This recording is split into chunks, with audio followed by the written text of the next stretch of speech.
Hi,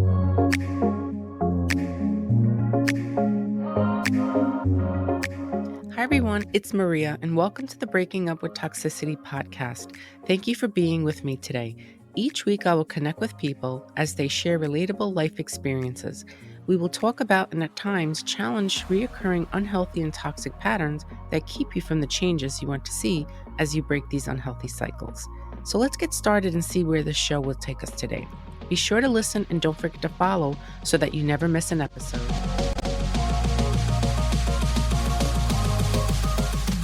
Welcome back to Breaking Up with Toxicity. I'm Maria Shkreli, a licensed mental health therapist, an author, and your host.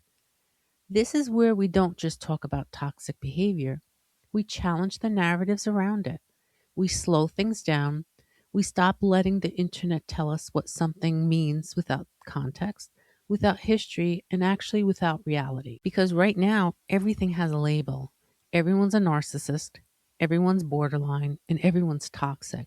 And if you're listening to social media long enough, you think one argument, one emotional reaction, or one boundary gone wrong qualifies somebody for a personality disorder. Well, you know what? It actually doesn't. Today, we're talking about the difference between personality traits and personality disorders. And I'm not giving you definitions. I'm going to give you real life situations, real dynamics, real conversations, and real timelines so you can actually understand what you're dealing with. Because here's something that needs to be clearly said. People who are actually diagnosed with personality disorders exist at a much smaller scale than people think. And when everything becomes pathology, the clarity dies. So what are personality traits? What do they actually look like in real life? Personality traits are patterns that surface under stress. They are not constant and they are not everywhere, and they're not immune to feedback. So let me show you in an intimate relationship where control as a trait. This is scenario one. So let's say you're in a relationship and your partner grew up in chaos, unpredictable parents, financial instability, and a lot of emotional inconsistency. Now, as an adult, they like structure. So they ask, what time are you coming home? Can you please let me know if plans change? And why didn't you answer my text? At first, you may feel pressured and you may think, why do they need so much reassurance? So you say, I feel micromanaged. I need more space. So here's what happens next, though. They get defensive initially and they say, I'm just trying to be responsible. But later that night or the next day, they come back and say, I thought about what you said. I think when I feel out of control, I try to control the situation instead of managing my anxiety. So over time, they catch themselves, they apologize faster, they don't escalate when you don't comply, and then the behavior decreases once their safety increases. That is control as a personality trait.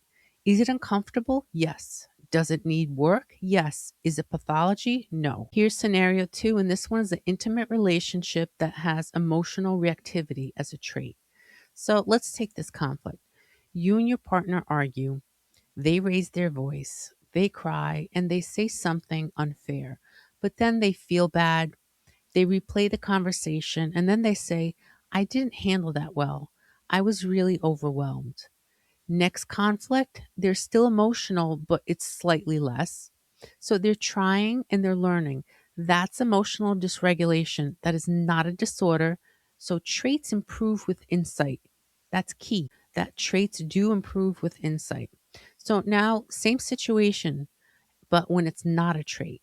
Now I want you to hear the same scenarios, but with a completely different internal structure, because the behavior may look similar at first, but the pattern over time is radically different. So in this scenario, it's intimate relationship where control is at a disorder level. So we're going to use the same setup as earlier. You say, I need more space. I feel controlled. This time the response is, so now I'm controlling after everything I do for you. You further explain, now your intention is questioned, your tone is criticized, your character is attacked, and later that week, they bring it up again. They reinterpret the conversation and they say, you always make me feel like the bad guy, or you always make me feel like the bad girl. Next time you assert a boundary, they withdraw affection, They become cold. Later that week, they bring it up again. They reinterpret the conversation and they say, "You always make me feel like the bad person." Next time you assert a boundary, they withdraw with affection, they become cold, and then they punish independence.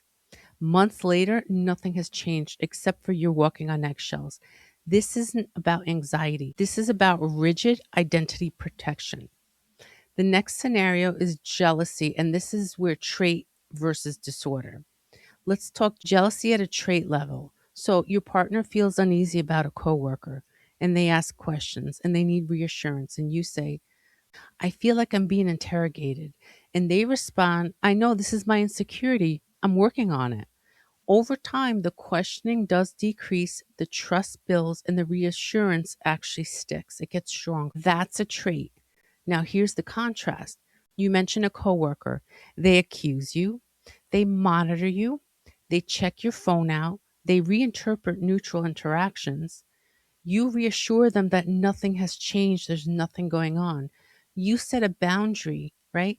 The behavior actually escalates then. This isn't jealousy. This is actually reality distortion and control.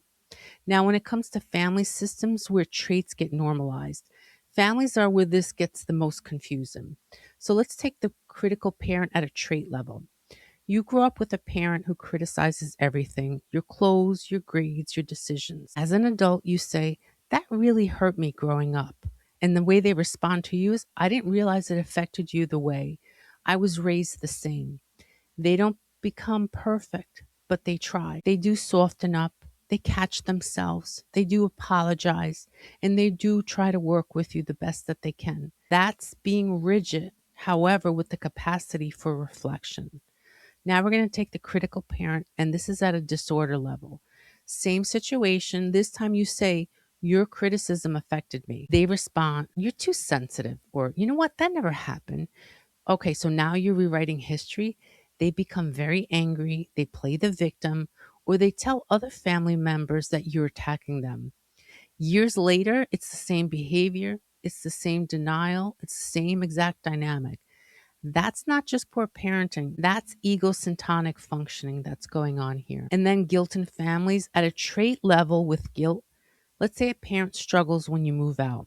They cry. They say, "I miss you." But they do adjust. They don't sabotage your independence. Now, at a disorder level with guilt, your independence is framed as, "You betrayed us." Boundaries trigger retaliation, and you're told, "After all I sacrificed for you."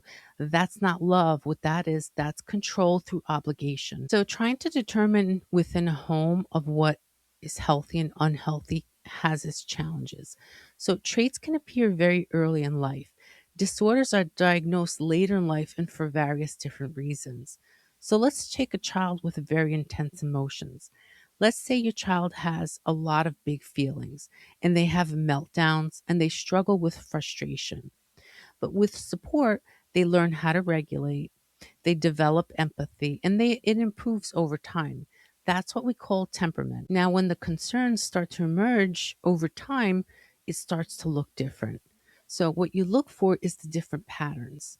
So when a child starts to show manipulating the caregivers and doesn't show any remorse, is constantly blaming other people, and they use fear or control with their siblings or friends, and does not respond to being corrected, this isn't a diagnosis, but it is information to keep track of, because patterns plus persistence plus the lack of response to intervention really does matter. Many people don't want to hear that personality disorders are not common, because most people that you interact with are unhealed, unskilled, emotionally immature, or they're just operating from learned patterns.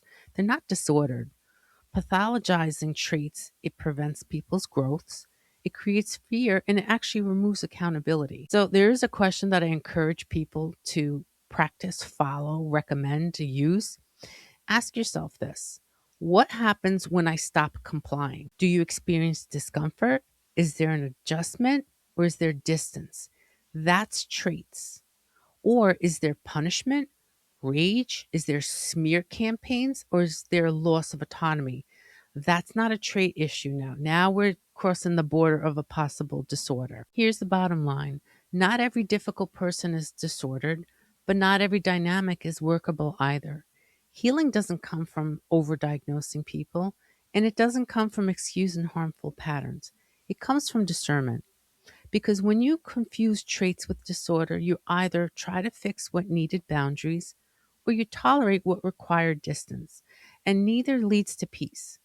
This is Breaking Up with Toxicity, where we challenge negative narratives, recognize unhealthy patterns, and stop outsourcing our clarity to the internet. If this episode helped you see something more clearly, share it with someone who needs nuance, not noise. I'm Maria Shkreli, and I'll see you next time.